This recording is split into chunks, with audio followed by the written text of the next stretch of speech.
بسم اللہ الرحمن الرحیم۔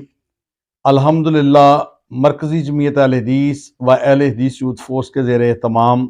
سالانہ 22ویں تاجدار ختم نبوت صلی اللہ علیہ وآلہ وسلم کانفرنس منعقد ہو رہی ہے، جس میں ضلع بھر سے ہزاروں مرد و خواتین کے علاوہ عالم اسلام کی عظیم شخصیت علامہ پروفیسر سینیٹر حافظ ساجد میر صاحب امیر مرکزی جمعیت اہل حدیث پاکستان بطور مہمان خصوصی تشریف لا رہے ہیں۔ میں سمجھتا ہوں کہ موجودہ دور میں ختم نبوت کے حوالے سے کام کرنے کی بہت اشد ضرورت ہے، اس لیے کہ مسلمان سادہ لوگوں کو قادیانی بڑی سادگی کے ساتھ ورغلا رہے ہیں مختلف لالچ دے کر، اور یہ ہر مسلمان کی ذمہ داری اور فرض ہے کہ وہ اپنے آخری نبی سیدنا جناب محمد رسول اللہ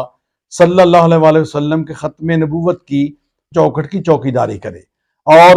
ہمارے لیے یہ اعزاز کی بات ہے کہ ہم سمجھتے ہیں کہ قیامت والے دن اللہ رب العزت کے دربار میں ہمیں یہی بات سرخرو کرے گی کہ ہم نے آقا علیہ الصلوۃ والسلام کے ختم نبوت کا علم جو ہے وہ بلند کیا ہے۔ اور میں اس موقع پہ اپنے تمام مسلمان بھائی جو بریلوی بھی ہیں، دیوبندی بھی ہیں، ان تمام کو میں دعوت دوں گا کہ وہ کانفرنس میں تشریف لائیں،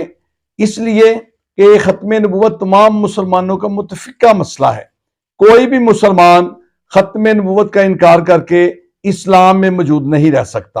اور مرکزی جمعیت اہل حدیث اور اہل حدیث یوتھ فورس اس پلیٹ فارم سے تمام مسلمانوں کو اکٹھا کرنے کی کوشش کر رہی ہے،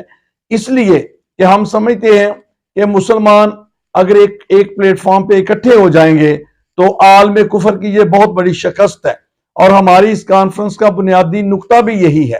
کہ ہم اپنے فروعی مسائل جو ہیں ان کو پس پشت ڈال کر اسلام کے جو بنیادی معاملات ہیں ان میں ہم اتفاق و اتحاد کا مظاہرہ کریں۔ اور چونکہ ہماری جماعت